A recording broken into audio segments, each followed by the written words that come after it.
रतन टाटा केवल एक सफल बिजनेसमैन नहीं है, बल्कि वे ईमानदारी, विनम्रता और मानवता की मिसाल भी है।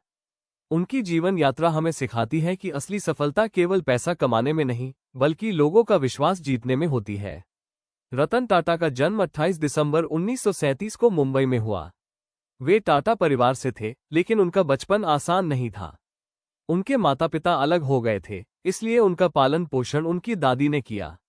बचपन से ही उन्होंने अनुशासन, मेहनत और सादगी को अपनाया।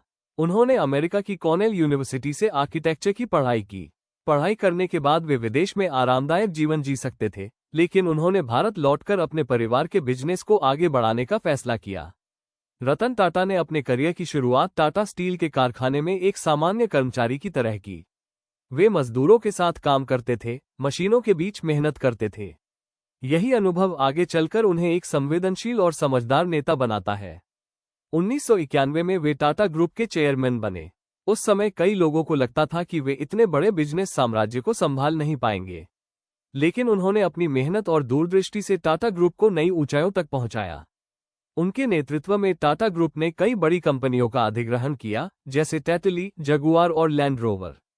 ये भारत के लिए गर्व की बात थी कि एक भारतीय कंपनी विदेशी ब्रांड्स को खरीद रही थी। रतन टाटा का सबसे बड़ा सपना था कि हर भारतीय परिवार के पास अपनी कार हो।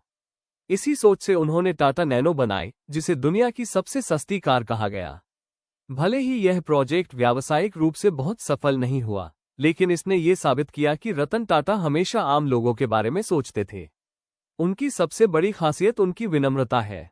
अरबों की संपत्ति होने के बावजूद वे साधारण जीवन जीते हैं। वे हमेशा कर्मचारियों का सम्मान करते हैं और जरूरतमंदों की मदद के लिए आगे रहते हैं। 2008 में मुंबई में हुए आतंकवादी हमले के दौरान जब ताज होटल पर हमला हुआ, तब रतन टाटा ने प्रभावित कर्मचारियों और उनके परिवारों की व्यक्तिगत रूप से मदद की। उन्होंने ये दिखाया कि एक सच्चा नेता केवल कंपनी नहीं चलाता, बल्कि अपने लोगों के लिए हमेशा होता है।